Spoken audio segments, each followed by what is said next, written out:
এই শীতের মরশুমে বন্ধুবান্ধব, ফ্যামিলি বা কলিগদের নিয়ে অনেকেই পিকনিক করার কথা ভাবছেন। আর পিকনিক করতে গেলে একটা ভালো পিকনিক স্পটের অবশ্যই প্রয়োজন। কলকাতা থেকে কিছুটা দূরে একদম গ্রাম বাংলার পরিবেশে অফবিট একটি পিকনিক স্পটের সন্ধান দিচ্ছি, তো ভিডিওটা অবশ্যই দেখতে থাকুন।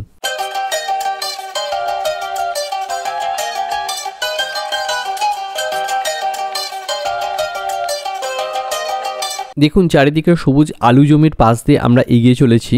এক্স্যাক্ট লোকেশনটা আমি পরে বলে দিচ্ছি। এই পিকনিক গার্ডেনের একদম সামনেই চলে এসেছি। এটা হচ্ছে গেট, আর এর চারপাশের দৃশ্যটা একবার দেখে নিন। একদমই গ্রাম বাংলার পরিবেশে এই ছোট্ট পিকনিক গার্ডেনটি। এখন গার্ডেনের মধ্যে প্রবেশ করলাম। একদম এটা সামনের ভিউ। এরপর ভিতরের অংশগুলো কোথায় কি আছে একে একে দেখে নিন, তারপর বিভিন্ন ইনফরমেশনগুলো দিয়ে দিচ্ছি। জায়গাটির নাম গ্রিন গার্ডেন ভিলেজ রিসর্ট।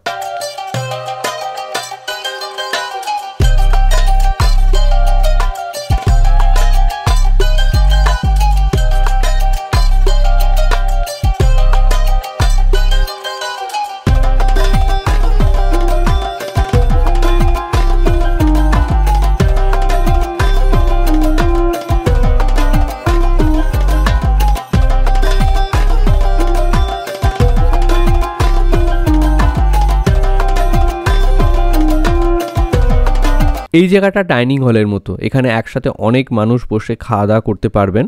আর রান্নার জায়গাটা এর পাশেই আছে, আর গাছের নিচে বেশ সুন্দর ফাঁকা জায়গা, রান্না টান্নাও ভালো করা যাবে।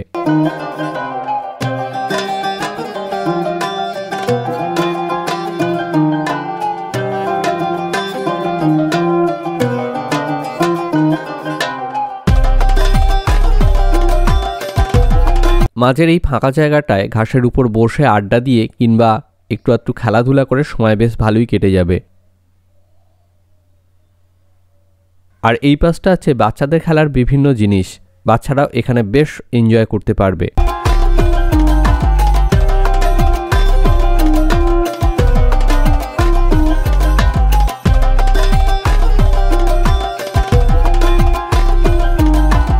সামনে ওই সুন্দর লাল বিল্ডিংটা দেখতে পাচ্ছেন, এখানে বেশ কয়েকটা রুম আছে।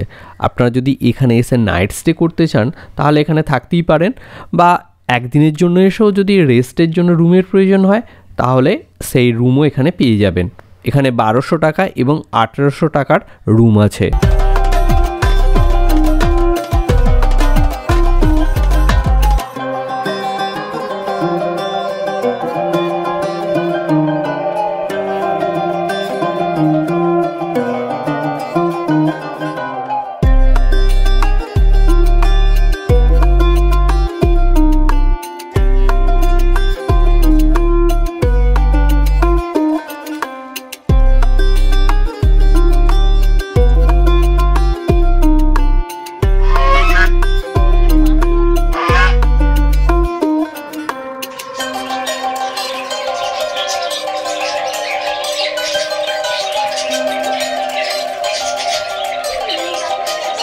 এখানে অনেকগুলো রাজহাঁস এবং বিভিন্ন কালারের ছোট ছোট অনেক পাখি আছে, যেগুলো দেখে বাচ্চারা বেশ মজা পাবে। গার্ডেনটার পাশে একটা খুব বড় দিঘি আছে, এখানে বোটিংও করা যায়। বোটিং করার জন্য পার হেড 50 টাকা করে টিকিট লাগে। এখানে যদি আপনারা পিকনিক করতে যান তাহলে 25 জনের গ্রুপের জন্য এনারা 3000 টাকা নেন। আর খাওয়া দাওয়ার ব্যাপারটা দুরকমভাবে করতে পারেন, অর্থাৎ এনাদের ফুল কন্ট্যাক্ট দিয়ে দিতে পারেন, এনারাই সমস্ত কিছু ব্যবস্থা করে দেবে। আর যদি আপনারা সেটা না চান, নিজেরা যদি ব্যবস্থা করতে চান, তাহলে এখানে গ্যাস বা রান্নার যে উপকরণ লাগে সেগুলো এখান থেকে ভাড়া পেয়ে যাবেন। আর রাঁধুনি বা আদার্স যেসব জিনিসপত্র লাগে সেগুলো আপনারা নিজেরা এনেও ব্যবস্থা করতে পারেন।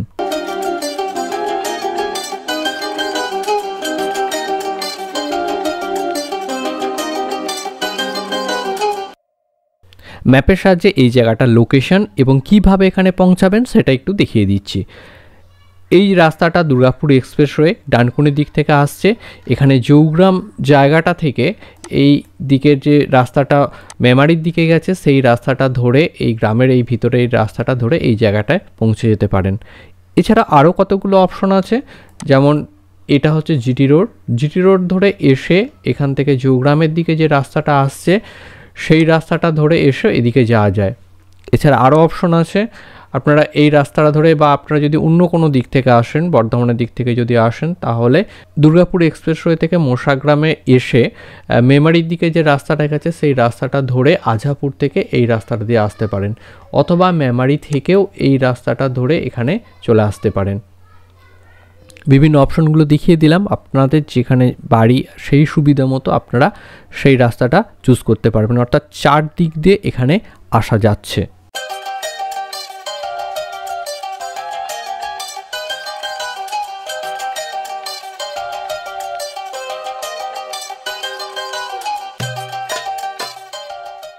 পিকনিকের সাথে সাথে পুরানো একটি হেরিটেজ জায়গাও ঘুরে দেখে নিতে পারেন। এখান থেকে মাত্র 6 কিলোমিটার দূরে আছে সাতদেউলে, এখানে একটা পুরনো মন্দির আছে, সেই মন্দিরটাও দেখে নিতে পারেন, বেশ ভালো।